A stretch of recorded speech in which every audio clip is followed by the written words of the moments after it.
صل وسلم وبارك على سيدنا محمد وعلى اله وصحبه وسلم. ازيكم يا حبايب قلبي؟ عاملين ايه؟ يا رب تكونوا بخير وفي احسن حال. جمعه مباركه عليكم يا حبايب قلبي. معلش لو صوتي متغير شويه عشان عندي شويه برد. النهارده بقى هنعمل سمك عشان اتطلب مني على القناه، بس هنعمل سمك فيليه وهعمل جنبيه رز صياديه وسلطه خضراء وسلطه طحينه. هنعمل النهارده اكله تستاهل بقكم. اول حاجه نسمي الله ونصلي على النبي وتعالوا شوفوا هنعمل ايه. اول حاجه نسمي الله يا حبايب قلبي. طبعا انا السمك الفيليه طلب مني على القناه، جبت معايا كده كيس من السمك الفيليه. في نوعين بيبقى عند الراجل عشان تبقى واخده بالك، في نوع بيبقى طري كده بيبقى ارخص شويه، بتيجي تقليه بيبقى هو كويس وكل حاجه، بس بتيجي تقليه بتلاقيه طري معاكي. وفي نوع بيبقى اغلى شويه، ده اللي هو اغلى شويه من اللي هو ايه اللي بيبقى عند الراجل. بيبقى ما شاء الله ماسك نفسه كده وليه شخصيه، ما بيتهريش معانا في قلب الايه القلي بتاعنا ولا حاجه، بتلاقيه ماسك نفسه كده وما بيبقاش طري، بيبقى ماسك نفسه ليه شخصيه. بصوا ما شاء الله هو الكيس طالع معايا الحتتين دول. طبعا انا بقى هقطعه كده بنفس الحته بتاعه الطول دي بتاعه السلسله بتاعه الظهر، وهو مقطعاه جزل. براحتك بقى انت خالص، قطعي التقطيعه اللي تناسبك. بصوا حبايب قلبي انا هحط معايا ايه التتبيله بتاعتي في الكبه. هحط معايا توم وليمون وشطه حاميه. وطبعا بعشق في السمك الخضره. السمك يعني بالنسبه لي خضره شبت وكزبره بيخلي السمك في حته تانية بصراحه. فانا هحط معايا في الكبه كده شويه من التوم، بسم الله، شويه توم كده حلوين، وقرن شطه سبايسي، وهقوم جايبه معايا كده شويه كزبره، بسم الله الرحمن الرحيم. واقوم واخده كده ايه، بصوا الكزبره الحلوه بتاعتنا دي، بصوا الصلاه على النبي. شويه الكزبره دول بيدوا السمك في حته تانية. واخد معايا بقى شويه شبت. الشبت بيعشق السمك، بصوا ما شاء الله. اقوم قطعاه كده وحاطاه معايا. هتحطي ايه تاني؟ هعصر معايا بقى ايه الليمون دوت، همسكه اعصره كده معايا في قلب الكب. بصوا حبايبي انا كده عصرت الليمون اللي معايا عشان ما اطولش عليكم، وهحط بس حاجه بسيطه نقطه خل بسيطه عشان بس ما تهريش معايا الايه السمك، عشان السمك ده طبعا ايه مخلي، مش ما فيهوش قشر ولا فيه اي حاجه. طبعا هتحطي ايه بقى في التوابل يا ام احمد؟ انا هحط ملح وشطه وكمون وفلفل وكزبره، وبحط معلقه كركم معايا بتدي لون حلو قوي للسمك، وواحده مكعبه. هتقولي بتحطي المكعب في السمك؟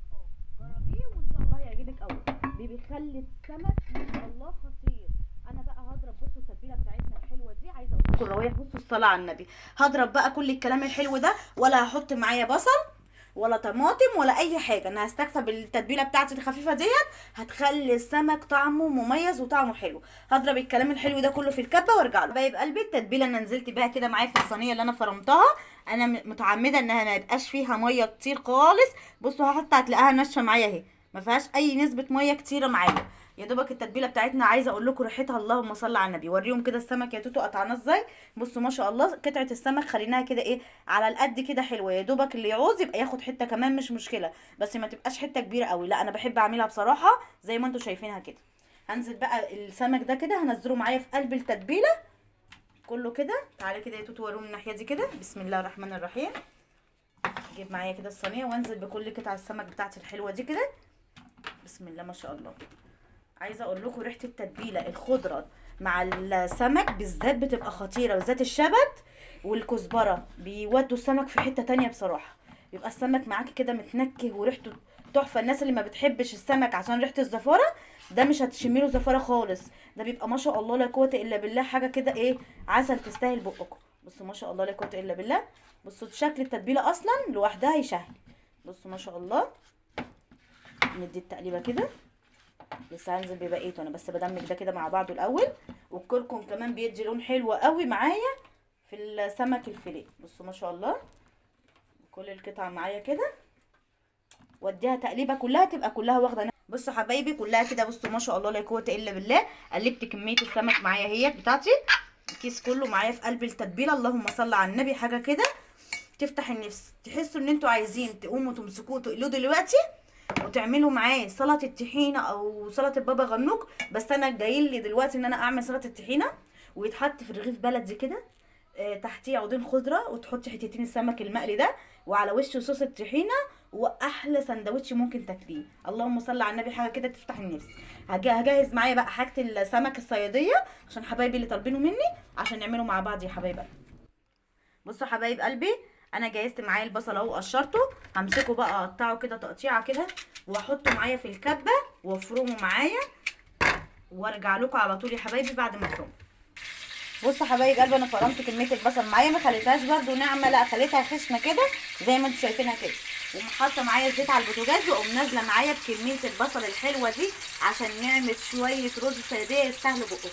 رز الصياديه ده بتاع السمك، في ناس بتعمله رز بالبصل بس، وفي بيحط عليه طماطم. انا بصراحه كنت في بدايه جوازي كنت بعمله بطماطم، بعد كده حبيت ان انا بعمله بصلصه اللي هي المعلبه. ممكن اجيب كيس واقوم ماسكاه حطاه مع البصله، هنشوف دلوقتي احنا هنعمل ايه مع بعض، وبيطلع جميل ومفلفل زي بتاع المحلات بالظبط. بصوا كده اول ما انزل معايا بكميه البصل الحلوه دي هقوم جايبه معايا بسم الله الرحمن الرحيم معلقه من السكر. ما تقلقيش مش هيسكر معاكي في حاجه، لا ده هو هيخلي لون البصله معايا مكرمله كده حلوه. اجيب معايا كده معيار حوالي معلقه كبيره من السكر بس كده. ادي انا حطيت حوالي معلقه صغيره مش كبيره بصراحه، حطيت معلقه صغيره سكر مليانه، وهكرمل بقى البصلايه دي معايا كده حلو علشان نعمل شويه رز كده بتاع السمك الصياديه كده عسل يستاهلوا بقكم. بصوا حبايب قلبي، بصوا البصله معايا اللهم صل على النبي كرملت معايا الصلاه على النبي. بصوا شكلها. هنزل معايا كده بمعلقتين من الصلصه الجاهزه، مش فرمه طماطم ولا حاجه، انا واخده كيس كده من الصلصه الجاهزه وانزل بيه معايا كده على البصل. بسم الله الرحمن الرحيم. ادي تقليبه بس كده عشان البصلايه. بصوا ما شاء الله هتاكلي احلى شويه رز صياديه ممكن تعمليه. بصوا اللون اصلا عامل ازاي، صلاه على النبي. هجيب بقى معايا الكاتل اللي فيه الميه السخنه وارجع لكم على طول. بصوا حبايب قلبي هنزل بقى بالميه المغليه بتاعتي. بصوا ما شاء الله هيبقى بقى المعيار بتاعك زي ما احنا عارفين كوبايه الرز كوبايه ميه معاكي. ما بتعرفيش تعايري مظبوط اللي لسه متجوزه لسه في البدايات وداخله المطبخ، عايري بنفس الكوبايه اللي انت عايرتي بيها الرز عايري بيها الميه. بصوا ما شاء الله هتلاقي بقى دوت اول ما ياخد غلوه معانا البصل في كيس الصلصه الجاهز اللي احنا حطيناه. بصوا في قلب الميه المغليه هتوصل للون بتاعك المستحب اللي انت حباه يوصل للرز بتاعك، هيبقى شكله وريحته خطيره زي بتاع المحلات بالظبط. انا بحب اعمله بصراحه كده على طول. انا بالنسبه لي السمك اللي هو الفيليه ده بحب اعمل جنبيه رز محمر بصراحه، بيبقى ليه نفس كده وريحه كده. الرز المحمر مع السمك الفيليه ده بيبقى خطير. بس الرز الصياديه طالما طلب مني جنب الفيليه اكيد انا هعمله، وبيبقى اصلا مسكر ويتاكل لوحده حاف بشويه السلطه. هجيب معايا كده واحده من الماجي وهنزل بيها كده، وهجيب معلقه من الملح بسم الله الرحمن الرحيم، وهنزل بيها برده كده على الميه بتاعتي بسم الله. هجيب معايا رشه فلفل اسمر عشان انكي بقى الرز بتاعنا يبقى ريحته حلوه. وبحب احط طبعا سمك يبقى كمون، اكيد رز سمك يبقى كمون بيخلي الرز برده معايا خطير.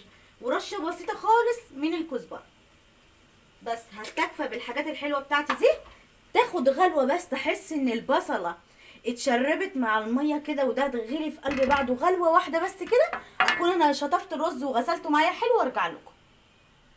بصوا حبايب قلبي تعالى كده اوريهم يصلحوا الرز. انا غسلته اهوت وسبته يتصفى معايا عقبال يا دوبك. بصوا اهو عقبال ما البصله بس حبيت اوريكم ان هو عقبال ما البصله بس ايه خدت غلوه معاها كده واندمجت في قلب الميه بالتوابل بتاعتها. عشان وفي الصلصه مش حابه تعملي بصلصه براحتك خالص، هتعملي كل الخطوات وهتتجنبي الصلصه المعلبه وهيطلع معاكي حلو. للناس اللي بتحبوا بني ما بتحبوش محمر شويه زي حالتنا. طبعا انا ناقصني ايه؟ ناقصني معلقه بابريكا وانا نسيت احطها معاكم.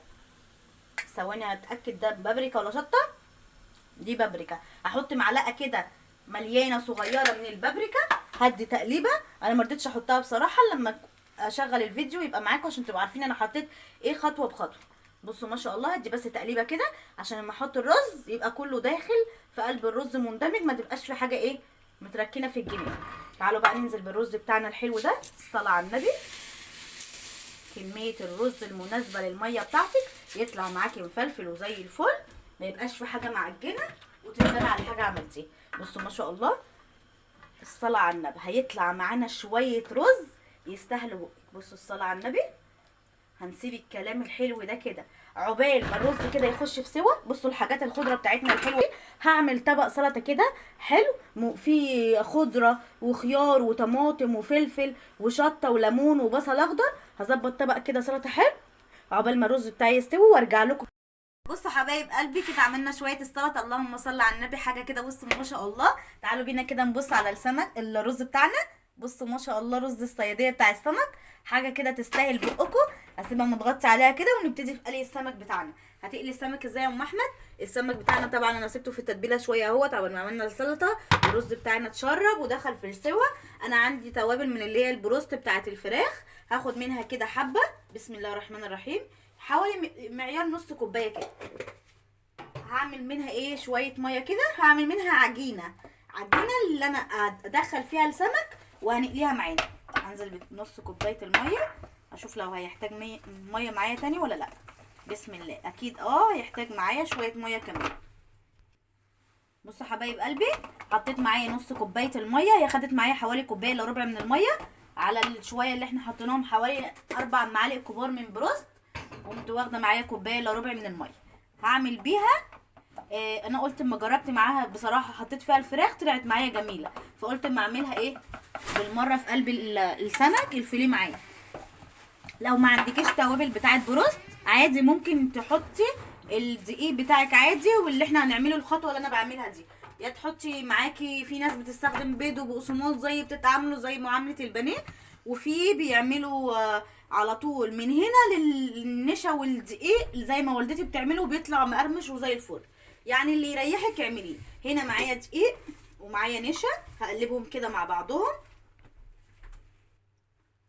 بصوا يا حبايب قلبي انا طبعا حابه تعملي زي ما قلنا بالبروست زي ما انا عملت كده زي دوت. حبه فاضلين عندي انا خفت بصراحه يبوظوا فقلت اعمل منهم الكراست بتاع الايه الفيليه السمك معايا. ما عندكيش توابل البروست مش مشكله خالص. بتعمليه. في ناس بتعامله معامله البانيه لبن وبيض وبتعملوا معانا في الدقيق والنشا عادي. في ناس بتعمله بقسماط. بصوا ملوش كتالوج. اللي يريحك اعمليه. انا لو ما كانش عندي التوابل بتاعه البروست كنت هعمله عادي زي ما والدتي بتعمله نشا ودقيق وهيطلع معانا مقرمش وزي الفل. انا جبت معايا كده شويه دقيق على شويه نشا معايا هنا كده. ده السمك بتاعنا اهو. بصوا هنعمل بالترتيب كده. هشغل بس على الزيت معايا كده على البوتاجاز. بسم الله الرحمن الرحيم. بصوا حبايبي هاخد القطعه بتاعه السمك بتاعتي كده. طبعا ما احاول بقدر الامكان ما فيهاش اي نسبه ميه اهي. واقوم حطاها معايا كده في التتبيله بتاعتنا الحلوه اللي احنا عاملينها بتاعه البروست دي. ما شاء الله تعمل كراست معانا حلو. بصوا كده اهي. واقوم عاملاها كده ونازله معايا. وبعد ما اشيله يا حبايبي من التوابل بتاعتنا العجينه اللي احنا عاملينها من البروست هقوم جايه ماسكه الايه عاملاه في الدقيق والنشا معانا. بصوا ما شاء الله. واقوم ماسكاه منفضاه كده بالشكل ده كده. واقوم جايه ماسكاه حطاه معايا في قلب الزيت اهو. بسم الله. تعالوا نعمل مع بعض واحده كمان. هجيبه من التتبيله بتاعته. هنزل معايا بالخلطه بتاعه بروست اللي احنا عاملينها بتاعه البانيه العاديه عندك خالص اهي. بسم الله. وانزل معايا كده في الدقيق واقوم مبطناها بالدقيق كده. بسم الله الرحمن الرحيم اهي. دقيق على نشا اهم شيء. ليه؟ علشان خاطر يطلع معانا مقرمش. انا بحب اعمله بصراحه السمك بحب احط فيه نشا. لو ما عنديش الخطوه دي عادي انا ممكن اعمل بميه مفيش اي مشكله. مش هوقف على حاجه. اعمل بدقيق وبعدين على ميه وبعدين على دقيق ونشا بيطلع معايا زي الفل. بصوا بالشكل ده كده. ابدر بس من الناحيه دي عشان حاسه انها باينه اهي. بسم الله ما شاء الله. وانطره كده مع في بطن ايدي كده. بسم الله. ماشي خير اهو. انطره كده وارجع احطه معايا في قلب الزيت. هخلص بقى الكميه بتاعتي كلها وارجع لكم بعد ما اقليه. بصوا يا حبايب قلبي اول ما حسيت ان السمك بصوا خد معايا سبته خالص ياخد معايا الكراست. بصوا ما شاء الله هيبقى ناشف ومقرمش ومش شارب زيت وهيبقى زي الفل معاكي. بصوا ما شاء الله هيطلع معانا تحفه. انا عقبال بس ما بدرش الاثنين دول انا هديت النار حاجه بسيطه ما تخليش انت يشرب معاكي زيت. انا يعني النار مش عاليه قوي. انا كنت الاول بصوا النار يا احمد انت جاي معايا ليه؟ بص النار عامله ازاي؟ النار كانت عاليه معايا الاول اول ما حطيت الزيت، وكمان بحب اعمله بالنشا عشان المنظر اللي انتوا شايفينه في الزيت ده بيطلع لونه فاتح زي ما هو، يمكن الكاميرا كمان ظلماه. ده الزيت جاي معايا حلو كده فاتح قوي، بصوا ما شاء الله. وانا بعمل كده معايا برده بالكام قطعه كده اهي. بسم الله اللهم صل على النبي. هسيبه بقى يتحمر يا حبايب قلبي، واوريكم بعد ما يتحمر كله اوريكم شكله عامل ازاي. بصوا حبايب قلبي، بس حبيت اوريكم الخطوه دي. انا بطلع السمك على شبكه كده عشان يفضل معايا يصفي الزيت اللي معاه، ويفضل الكراست ماسك فيه ومقرمش. هو كده كده مش هيقع معانا ولا اي حاجه، بس عشان ما يبقاش فيه اي نسبه زيوت. ما شاء الله عايزه اقول لكم ريحته خطيره والقرمشه بتاعته فظيعه. بصوا ما شاء الله لا قوه الا بالله، تحس انها قطعه فراخ مقرمشه. اللهم صل على النبي. بصوا الشكل بتاعها، بصوا الشكل، الصلاه على النبي، اللهم صل على النبي. حاجه كده تفتح نفسكم بامانه ربنا. بصوا المنظر، بصوا الكراست، بصوا الكراست بتاعها ماسك وعامل ازاي. حابه تغمقيها سنه عن كده عادي خالص براحتك، كله في ايديكي. بصوا ما شاء الله. هنعمل بقى قبل ما نكمل شويه دول، تعالوا مع بعض هنعمل شويه صوص طحينه بتاع السمك خطير. انا بصراحه بعمل الطحينه ديت في السمك. طحينه السمك دايما لازم يتحط معاها توم. بالنسبه لي انا شخصيا طحينه السمك ليها توم، خلاف الطحينه اللي هي بتاعه الفراخ والمشويات، لا بالنسبه لي ما بحبش احط فيها توم خالص. هسيب دول كده يستووا معايا. تعالى كده يا احمد من الناحيه دي عشان نعمل شويه طحينه كده. بص هو البرطمان معايا مش مليان كتير، بس هو هعمل منه برده شويه طحينه حلوين. هنزل كده بالمقدار الطحينه بتاعتي. بسم الله ما شاء الله. انا مش عايزه اكتر برده عشان ما تقعدش معايا في التلاجة وتنشف اهي بالمنظر ده كده. ولازم عشان تعملي طحينه حلوه معاكي ميه سخنه، ميه سخنه بتطلع معانا بقى المضرب الحلو ده. لازم الطحينه عشان تفك معاكي وتعمل معاكي قوام وشخصيه لازم ميه سخنه. لو حطيتي ميه ساقعه مش هترمي معاكي بصراحه، مش هتعمل معاكي كميه حلوه كده كبيره. فاحنا بنحط لها الميه السخنه بترمي معانا كميه حلوه ما شاء الله. بصوا كل ما تقلبي هتلاقيها تقلت معاكي عادي براحتك خالص. احسن ما تكون خفيفه مش هتعرفي، لو ما عندكيش طحينه مش هتعرفي تظبطيها، اما كده افضل معانا. بصوا ما شاء الله كل ما هتقلبي معاكي هتتقل معاكي بالزياده. اللهم صل على النبي. تعالوا بقى نجيب شويه ميه كمان عشان كده تقيله قوي بصراحه. بسم الله. بس كده كفايه، واقلب واشوف برضه هتعوز معايا ولا لا. ما شاء الله بسم الله الرحمن الرحيم. هدي التقليبه لحد ما احس ان القوام بتاع الطحينه معايا اتظبط. بصوا حبايب قلبي، بصوا القوام بتاعها كده بقى ما شاء الله جميل معتدل، ولا منه تقيل قوي ولا منه خفيف. السمك المظبوط المستحب لاي حد يحبه للطحينه. جبت معايا هنا فص توم وقرن شطه كده حار صغنطوط كده، وهقوم جايه مثلا ايه دقاهم معايا، واقوم جايه دلقاهم كده معايا وحطاهم على الطحينه. دي الطحينه بتاعه السمك بتاعتي اللي انا معتاده عليها على طول. واحط معايا رشه من الملح، واحط معايا رشه من الكمون. انت هتسيبي كل الاكل وهتقعدي تغمسي من الطحينه من حلاوتها. بس طبعا الاكل بتاع ام احمد النهارده ايه عالمي، اكله سمك عالميه، مع انه نوع سمك واحد وبسيط خالص، ده سمك فيليه وشويه رز صياديه. بس عايزه اقول لكم الطعم والريحه حكايه. اللهم صل على النبي. الف هنا وشفا للي ياكل. هجيب معايا كده عودين بقدونس عشان اخرطهم واحطهم عليه. جبت معايا كده عودين البقدونس يا حبايب قلبي، وجبت معايا المقص بتاعنا بتاع الخضره بتاعنا، وهمسك كده ايه اقوم ماسكاهم فرمان كده وحطاهم على الطحينه. شويه طحينه يستاهلوا بقك. هتقعدي تغمسي منهم حبه زي ما قلت لكم كده في اول الفيديو. تجيبي رغيف العيش البلدي تحطي فيه عودين الخضره بتوعنا الحلوين، وتقومي جايه ماسكه حاطه حتتين السمك اللي احنا عاملينه المقرمش العسل ده، وتقومي حاطه على وش صوص الطحينه. والف هنا وشفا يا حبايب قلبي. بس ما تنسوش يا حبايب قلبي اللايكات بتاعتكم. اللايكات حبايبي اللي بيتفرجوا مش هتخسري حاجه يا قلبي لما تشجعي اختك وحبيبتك بلايك. مش هتخسري اي حاجه والله لو حطيتي اللايك، بل بالعكس هتخلي الفيديو حتى يتشاف او يتظهر او حد يشوفه على الاقل. بسم الله ما شاء الله. بصوا شكل الطحينه معانا، الصلاه على النبي يا حبايب قلبي. هخرف بقى اكلنا الحلو ده يا حبايبي وارجع اوريكم شكل الاكل بتاعنا. بصوا يا حبايبي، عشان انا نسيت احط بصراحه معلقه الخل، قلت احطها معاكم، وحطيت رشه ملح كمان زودتها، بس مش هتخلي القوام معايا خفيف او حاجه، ما تقلقيش. هي قوامها ما شاء الله جميله اهي. بصوا ما شاء الله.